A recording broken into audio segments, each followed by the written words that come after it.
இவர் சொல்லக்கூடியது புகாரி 725வது ஹதீஸை சொல்றாரு. அந்த ஒரு ஹதீஸை மட்டும் நான் சொல்லல, வேற ஹதீஸ்லையும் சொல்லி இருக்கிறேன். அதுதான் அவர் கவனிக்கல. புகாரில் என்ன வருதுன்னு கேட்டா, ரசூல்லா நெருக்கி நில்லுங்கன்னு சொல்லிட்டாங்க. சொன்ன உடனே எங்க தோல் புஜம் அடுத்தவனுடைய தோல் புஜத்தோடவும் எங்களுடைய பாதங்கள் அடுத்தவனுடைய பாதத்தோடவும் சேரும் அளவுக்கு நாங்க நடந்து கொண்டோம். அந்த ஹதீஸை நம்ம விமர்சனம் பண்ணும் போது இந்த புகாரியில இப்படி ரெண்டு தான் வருது. ஆனா புகாரி அல்லாத வேற பல ஹதீஸுகள்ல வேற வேற அறிவிப்பாளர்களுடைய வரும்போதெல்லாம் என்ன வருதுன்னு கேட்டா, முட்டுக்காலும் சேர்ந்து வருது. 3 விஷயம் வருது. தோளோட தோல், பாதத்தோட பாதம், முட்டுக்காலோட முட்டுக்கால் அப்படின்னு 3 விஷயம் வருகிறது. புகாரில மாத்திரம் தான் 2 விஷயம் வருது. அபூதாவுல வரக்கூடிய ஹதீஸ் எப்படி வருதுன்னு கேட்டா, தனது தோல் புஜத்தை தன் சகோதரரின் தோல் புஜத்தோடு இணைத்துக் கொண்டார். தனது முழங்காலை அடுத்தவனுடைய முழங்காலோடு இணைத்துக் கொண்டார். தன்னுடைய கரண்டை காலை அடுத்தவனுடைய கரண்டை காலோடு சேர்த்து கொண்டார் வருது. 3 வருது. இந்த 3 வச்சுதான் நான் கேள்வியை கேட்டேன். 3ம் இணையாது.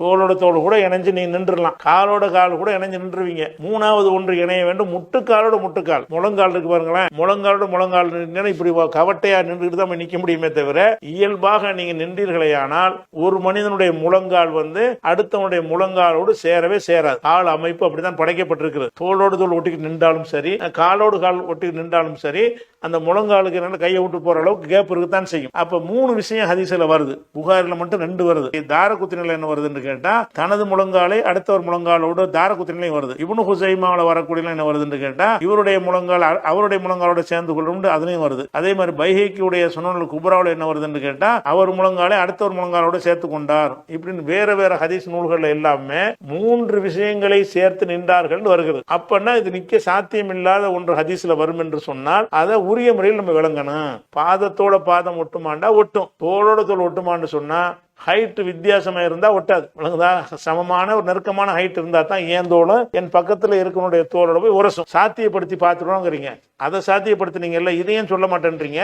முட்டுக்காலோட முட்டுக்கால் ஒட்டுதான் பாருங்க, அப்படிதான் ஹதீஸ் இருக்குது. அப்ப முட்டுக்காலோட முட்டுக்கால் ஒட்டவே ஒட்டாது. எந்த மனிதனுடைய முழங்காலும் இன்னொரு மனிதனுடைய முழங்காலோட இயல்பாக இருந்தா ஒட்டாது. இந்த கழுத மாதிரி இப்படி வளைச்சுக்கிட்டு இப்படி பண்ணா என்ன செய்யும்? அப்படின்னா ஒட்டும். அது தொழுகையுடைய நிலையா இருக்காது. அதனால நம்ம என்ன செஞ்சோம்னா, அந்த ஹதீஸ் சரியான ஹதீஸா இருக்குது. இதை ஒட்டுறதுங்கிறத பேசாது.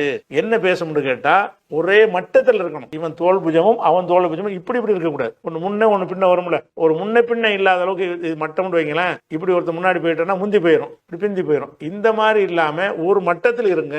ஏன் முட்டுக்காலும் இன்னொருத்தனை முட்டுக்காலும் ஒரே மட்டமா இருக்கும். இதைத்தான் அந்த ஹதீஸ் சொல்லுதுன்னு விளக்கியிருக்கிறோம். அதனால நீங்க நடைமுறைக்கு சாத்தியமா இருக்குதுன்னு கேட்குறீங்க. நடைமுறைக்கு சாத்தியமா இல்லைங்கிறதுனாலதான் வேற இடத்த கொடுக்க வேண்டியிருக்கு. நீங்க நடைமுறைக்கு சாத்தியம்னு சொல்லி எது சாத்தியம் அது 2 மட்டும் கட் பண்ணி எடுத்துக்கிட்டு சொல்றீங்களே தவிர, 3வதா ஒன்று ஹதீஸ்ல இருக்கிறது நீங்கள் மறந்து விட்டீர்கள், கவனிக்க தவறி விட்டீர்கள். அதனால அது சாத்தியப்படுத்த இயலாது.